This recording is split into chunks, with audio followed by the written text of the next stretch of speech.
सतगुरु की इन 3 बातों को पल्ले से बांध लो, जीवन में कभी दुख नहीं आएंगे। साध संगत जी, सतगुरु की ये 3 बातें कड़वी जरूर हैं, मगर हर एक शिष्य के लिए वरदान साबित हो सकती हैं। तो वो 3 कड़वी बातें कौन सी हैं जो एक शिष्य के लिए वरदान साबित होती हैं?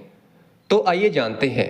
साध संगत जी, एक बहुत ही पहुंचे हुए संत थे और उनका एक शिष्य था जो अपने स्वभाव से बहुत ही भोला भाला था और ना समझ था। और वो शिष्य अपने सतगुरु का आदर सम्मान बड़ी ही निष्ठा और तय दिल से करता था, मगर फिर भी वो अपने सतगुरु की कुछ बातों को नज़रअंदाज कर देता था। सतगुरु जी उसे इस संसार की मोह माया और पारिवारिक रिश्ते नातों से दूर रह करके एक साधु के समान जीवन जीने की सलाह देते थे, जो कि उस शिष्य को मंजूर नहीं थी। वो अपने परिवार से दूर नहीं रहना चाहता था और अपने सतगुरु की भक्ति भी नहीं छोड़ना चाहता था। वो गुरु भक्ति और परिवार के रिश्ते नातों में कोई भेदभाव नहीं रखना चाहता था। और फिर एक दिन वो अचानक अपने सतगुरु के पास आश्रम में आया और अपने सतगुरु से बोला कि गुरुदेव, मेरा रिश्ता पक्का हो गया है।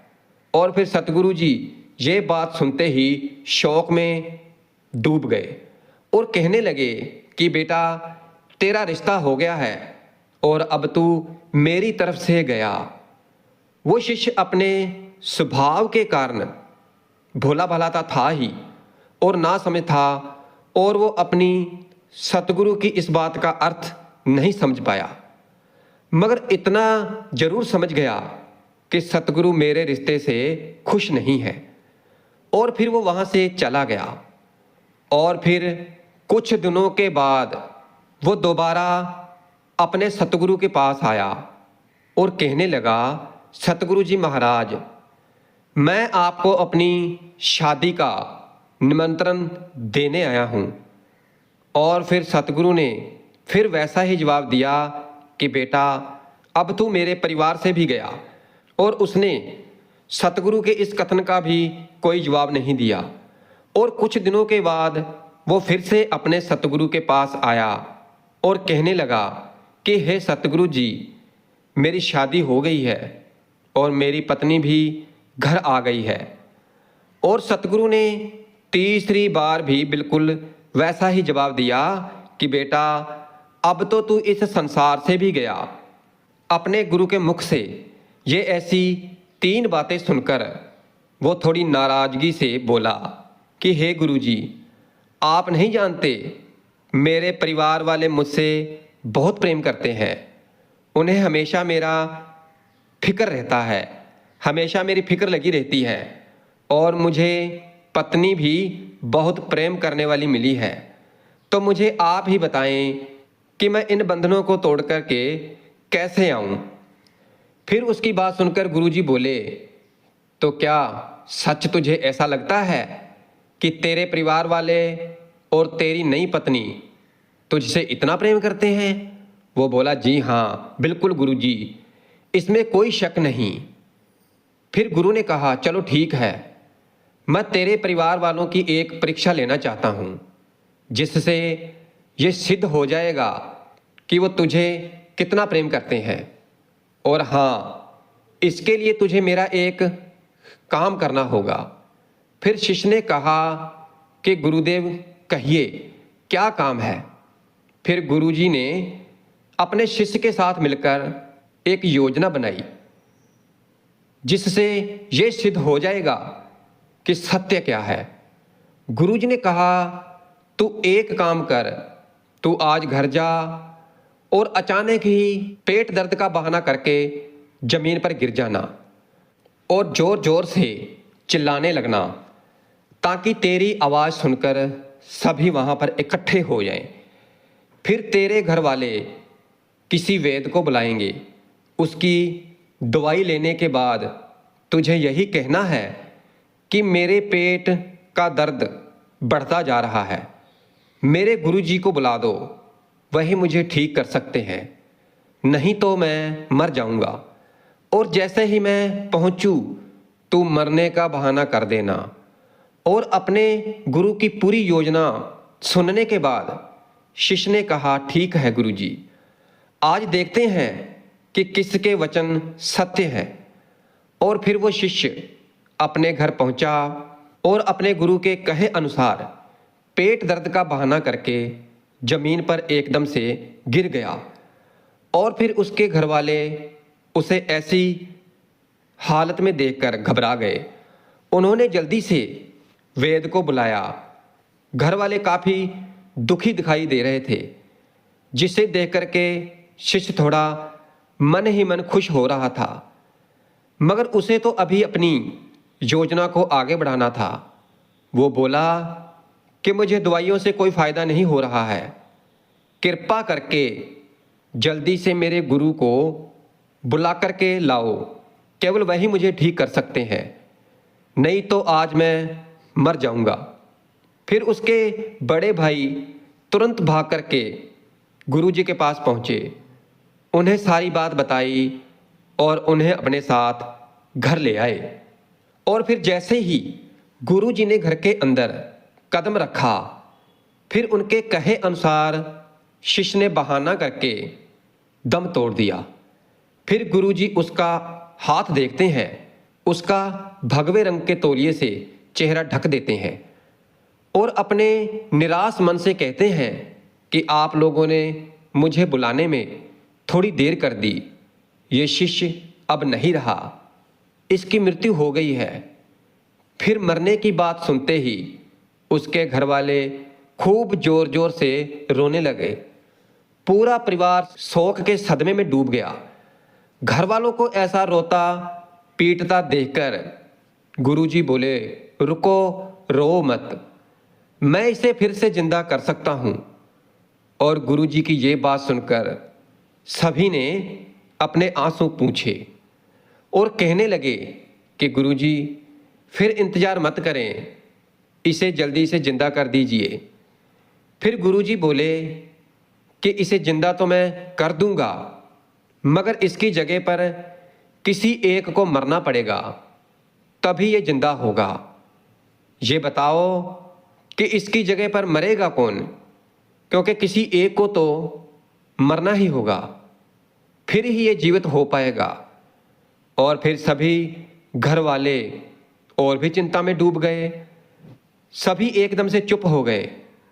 फिर उनकी चुप्पी तोड़ने के लिए गुरु ने कहा, माता जी, आप सबसे ज़्यादा रो रही थी, तो आप क्यों नहीं चली जाती इसकी जगह पर।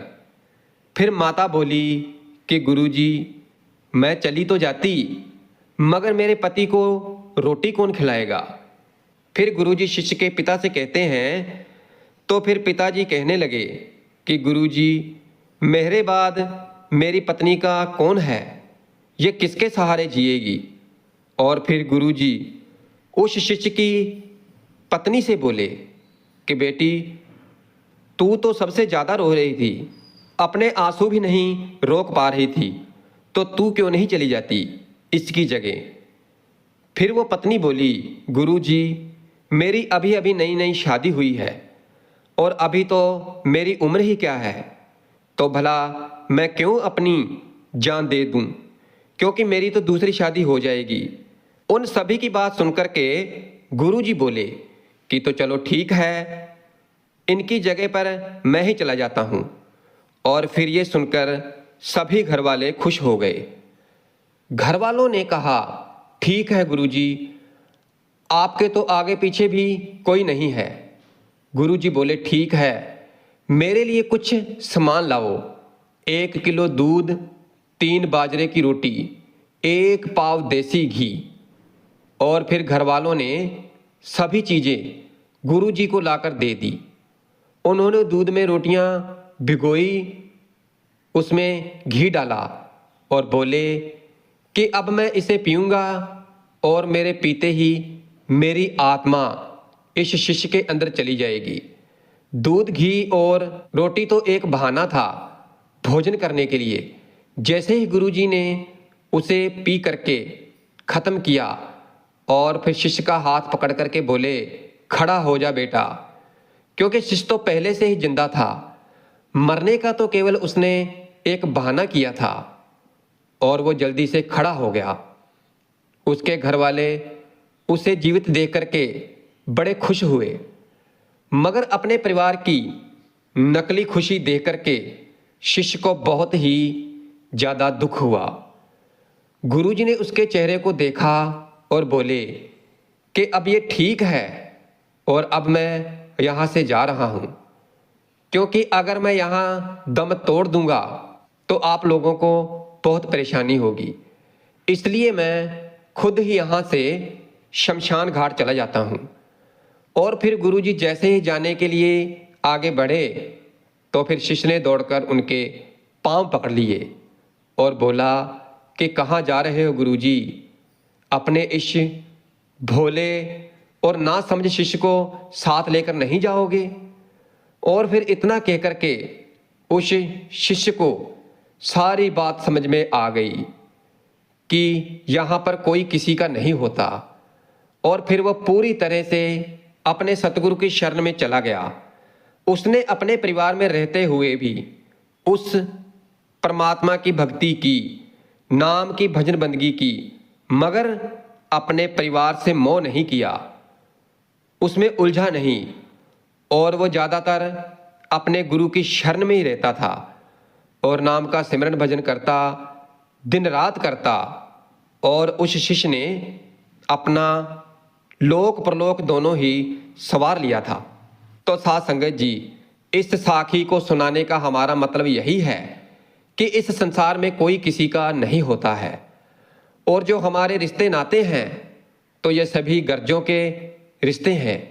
जब गर्जें खत्म हो जाती हैं तो फिर हमें कोई नहीं पूछता, कोई हमारा साथ नहीं देता है, मगर हमारा साथ देता है तो केवल वो परमात्मा, वो सतगुरु और वो नाम जो हमें सतगुरु ने बख्शा है, केवल वही हमारा साथ देता है और वही हमारा असली रिश्तेदार है, जो हमारे इस लोक में भी हमारे साथ रहता है और उस लोक में भी हमारे साथ जाता है।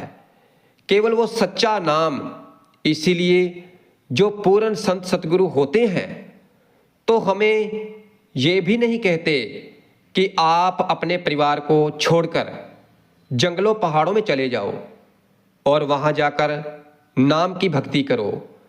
वो तो कहते हैं कि हमें परिवार में रहना है, अपने घर पर अपने परिवार में रहकर परमात्मा की भक्ति करनी है, नाम का सिमरन भजन करना है। मगर हाँ, इस बात का भी खास ध्यान रखना है कि इस परिवार में रहना है, मगर इससे ज़्यादा मोह नहीं करना है, इसमें ज़्यादा उलझना नहीं है। और अगर प्रेम करना है, सच्चा प्रेम करना है, तो अपने गुरु के साथ करना है, अपने सतगुरु के साथ करना है, नाम के साथ करना है, शब्द के साथ करना है। जो सतगुरु का हुक्म है, जो हमें सतगुरु ने कहा है, तो उसका हमें पालन भी करना है। और उनका तो एक ही हुक्म है कि जो हमें नाम मिला है तो उसका सिमरन भजन करना है, ताकि हम इस 84 के जेल खाने से हमेशा हमेशा के लिए आज़ाद हो जाएं। हमें बार बार जन्म मरण के चक्कर में फंसना ना पड़े, और हमारा इसमें जो आने का मकसद था, इस संसार में जो हमारा आने का जो पर्पज था, जो मकसद था, तो वो पूरा हो जाए और फिर हम नाम की भजन बंदगी करके, नाम का सिमरन भजन करके वहाँ पर पहुँच जाएं जहाँ से हम आए हैं, जहाँ से हमें उस परमात्मा ने यहाँ इस पृथ्वी लोक में भेजा है। तो हम वापस वहीं पर अपने असली ठिकाने पर पहुँच जाएं और हमारा यहाँ आने का मकसद भी पूरा हो जाए। इसलिए साथ संगत जी, हमें अपने सतगुरु के हुक्म में रहना है, उनके हुक्म की पालना करनी है। और हमें जो सतगुरु ने हुक्म दिया है कि रोजाना 24 घंटों में से 2.5 घंटे का समय निकालना है, और उन 2.5 घंटों में सिमरन भजन करना है तो हमें इन 24 घंटों में से 24 घंटे बहुत होते हैं साध संगत जी, और इन 24 घंटों में से 2.5 घंटे का समय अपने सतगुरु को सौंप देना है। सतगुरु के नाम का सिमरन भजन करना है, नाम की कमाई करनी है और अपने सतगुरु को हमेशा प्रसन्न देखना है। और अगर हम अपने सतगुरु को हमेशा प्रसन्न खुश देखना चाहते हैं तो फिर हमारा एक ही काम है कि हमें नाम का सिमरन भजन करना है, नाम की कमाई करनी है। और ऐसा करेंगे तो हमारे सतगुरु हमारे ऊपर हमेशा खुश रहेंगे और हमें हर तरह की दुख तकलीफ़ों से बचाते रहेंगे। उनका हाथ हमेशा हमारे सिर पर रहेगा, और जब सतगुरु का हाथ सिर पर हो तो फिर भाई किस बात की चिंता, क्योंकि करने वाला तो वह सतगुरु आप है। अगर हमारे पर कोई दुख तकलीफ आएगा तो हमारे सतगुरु खुद संभाल लेंगे। हमें सिर्फ अपना फर्ज निभाना है, हमें नाम का सिमरन भजन करना है, नाम की कमाई करनी है।